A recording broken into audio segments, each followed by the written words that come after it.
ನಮಸ್ಕಾರ, welcome to ಸುಬ್ಬೂಸ್ kitchen. ನಾವು ಬಿಳಿ ಜೋಳದ ಹಿಟ್ಟು ಮತ್ತು ಗೋಧಿ ಹಿಟ್ಟು ಉಪಯೋಗಿಸ್ಕೊಂಡು ಚಪಾತಿ ಮಾಡೋಣ.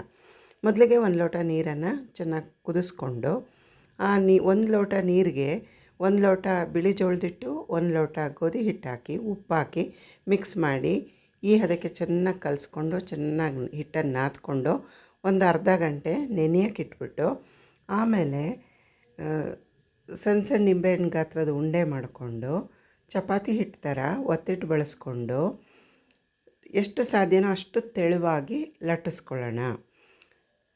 ಹೀಗೆ ಎಲ್ಲ ರೊಟ್ಟಿಗಳನ್ನೂ ತೆಳುವಾಗಿ ಲಟ್ಟಿಸ್ಕೊಂಡು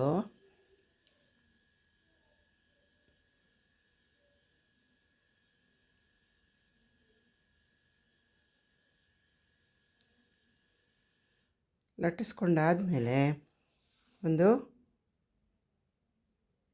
ತವನ ಒಲೆ ಮೇಲೆ ಬಿಸಿಗಿಡೋಣ.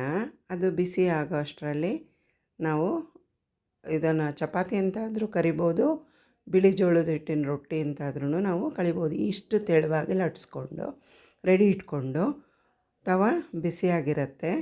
ಬಿಸಿ ಆದಮೇಲೆ ತವದ ಮೇಲೆ ಈ ಹದಕ್ಕೆ ನಾವು ಬೇಯಿಸ್ಕೋಬೇಕು. ಬೇಯಿಸೋ ವಿಧಾನ ನೋಡ್ಕೊಳ್ಳೋಣ. ಬಿಸಿಯಾದ ತವಕ್ಕೆ ಲಟ್ಟಿಸ್ಕೊಂಡಿರೋ ರೊಟ್ಟಿ ಹಾಕಿ 1 ಸೆಕೆಂಡು ಒಂದು ಸೈಡ್ ಬೆಂದಾದಮೇಲೆ ತಣ್ಣೀರಿನ ಬಟ್ಟೆನಲ್ಲಿ ಮೇಲ್ಗಡೆ ಒತ್ತಿಟ್ಟು ಹಾಕಿ ಲಟ್ಸಿರ್ತೀವಲ್ವ, ಅದೆಲ್ಲ ಹೋಗೋ ಹಾಗೆ ಚೆನ್ನಾಗಿ ನೀರನ್ನು ಸವರ್ಕೊಳ್ಳೋದು. ನೀರು ಸವರ್ಕೊಂಡಾದಮೇಲೆ ಉಲ್ಟಾ ತಿರುಗಿಸ್ಕೊಂಡು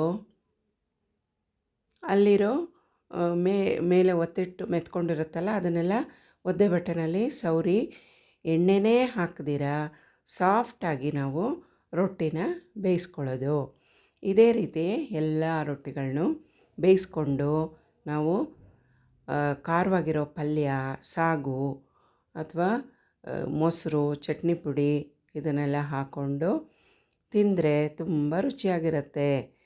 please do share, like and subscribe. Thanks for watching. ಧನ್ಯವಾದಗಳು.